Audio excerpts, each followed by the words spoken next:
Hello, Aston Villa fans.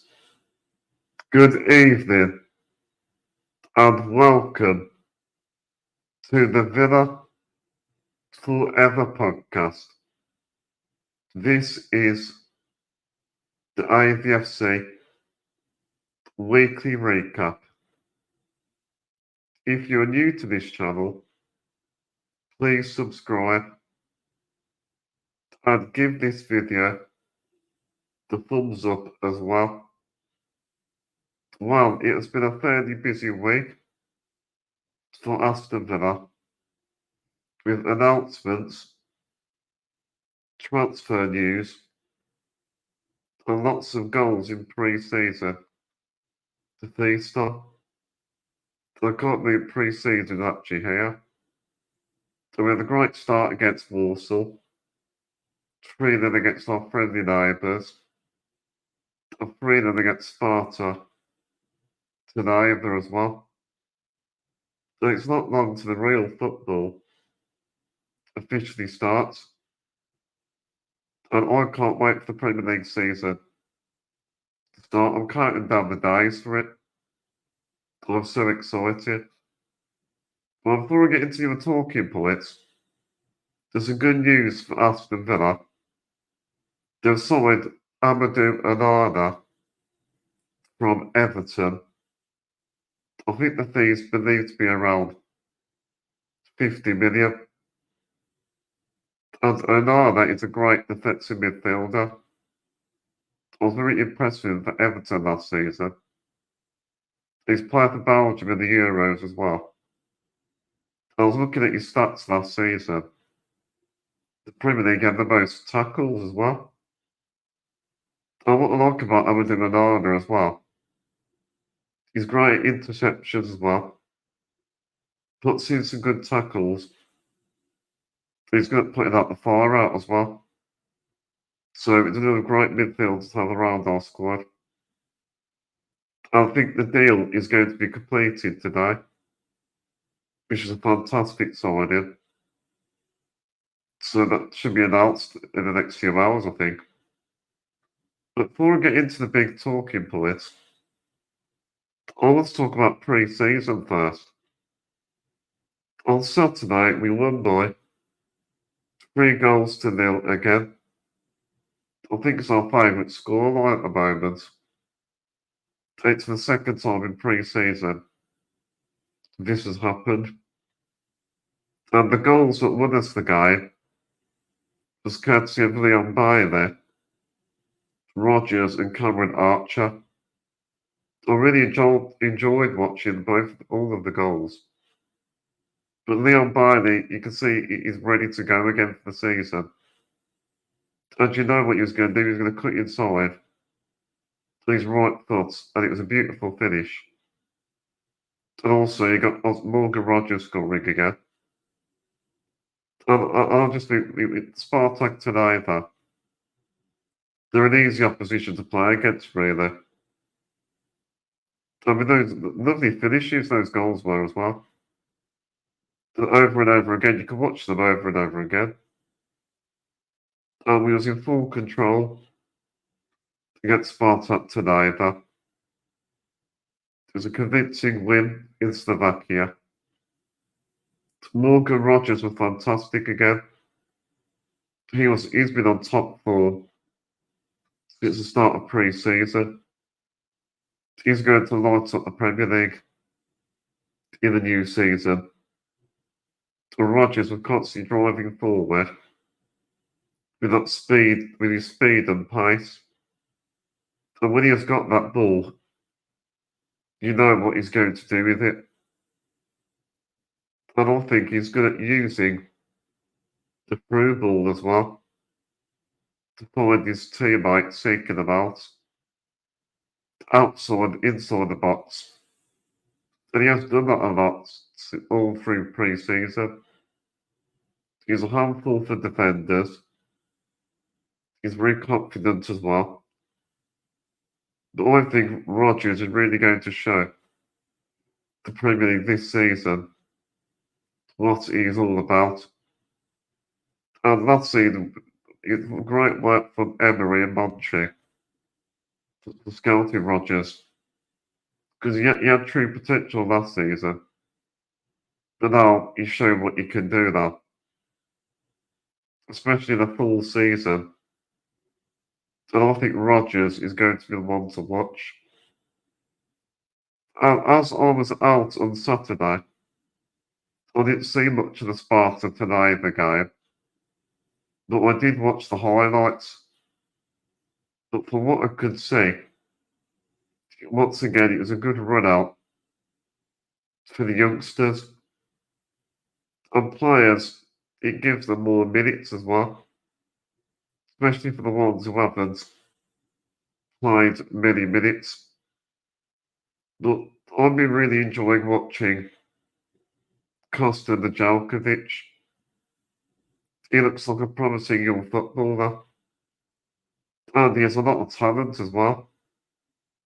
Especially as he's only 18 years old. Also, what I like about Nedeljkovic, he has good Champions League experience as well. I think you need that sort of player around your squad. I think Unai Emery likes him because he gives you different options. But in this game, you could see he likes to get forward. We know he likes to do that. And in the preseason, I watched him put in a few decent crosses so he can whip a ball in. He's a very good crosser of the ball. And he makes good tackles as well. And he was successful in this pre-season game. So yeah, so I'm looking forward to seeing more of Nedeljkovic in the new season. I think he's going to be more of a regular, I think, for Villa, which would be nice to see. Well, let's talk about transfer news and announcements. First, let's start with transfer news. This is bad news for Aston Villa. Moussa Diaby is leaving Aston Villa. He looks like he's on his way out now. And it's going to be a mutual agreement from Al Ittihad have agreed a deal with Aston Villa for the Frenchman. According to Fabrizio Romano, this deal could be worth 60 million, which is it was 10 less, not far of what we paid from him last season. And even though I know there's financial benefits from this deal, which I know, but I just don't think this deal makes any sense. We've already sold Douglas Luiz for PSR reasons, which I do understand. But selling Moussa Diaby is absolutely ridiculous. And to be honest, as a Villa fan, I'm very angry about it. Why are we selling our most important players? You know, I just don't get it. His goal and assist stats last season were pretty decent, which was very impressive. And I think losing Moussa Diaby will be a massive loss, especially in the Champions League. He brings you extra Champions League, and especially with extra quality, especially with the pace and finishing. Diaby is a useful rotation squad player, and he's always been a versatile player who can play a number of different forward positions, and he plays on the wing as well. And he has played the French international level before as well. And we need Champions League players. Now, I know we've got some in our squad, but I think with Unai Emery, we need as many as possible. It's a shame this is happening, because I think Moussa Diaby, I really enjoyed watching him last season. He's one of my favourite performers scored some important goals for us. But as well as the Premier League, he scored in the Conference League as well. And he was popular with the Aston Villa fans. He had his own chant. Anything we'll get off this deal, we'll get a lot of money for him, which is one positive. But I do still trust Unai Emery. Hopefully he'll find a good replacement. But maybe somebody like Felix, somebody like that. And during this window, Aston Villa have heavily been linked with him. But I think with the Saudi League, it's definitely ruining football. With international football players not only going to Saudi Arabia because of the big wages, not for being competitive. There is no loyalty in football. But it is what it is, unfortunately. Money talks. But never mind. You know, it is what it is. And I think we're going to miss his quality. Also, but what we're going to do, if Ollie Watkins gets injured, we need more options. And this is so frustrating. Well, let's move away from Musa DIABY. I want to talk about Aston Villa announcement about JD Sports. Aston Villa agreed a multi-year agreement to stock Aston Villa products in stores around the country and online for Aston Villa. And we know with JD Sports is a big sports company, and we know the majority of their audience is mostly for the young generation and not the youth of today as well, which you can see from the Aston Villa JD Sports advert.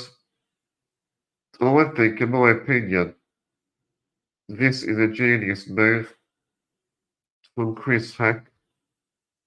And I think Chris Heck is really thinking about how to grow Aston Villa as a brand, which is going to be so important.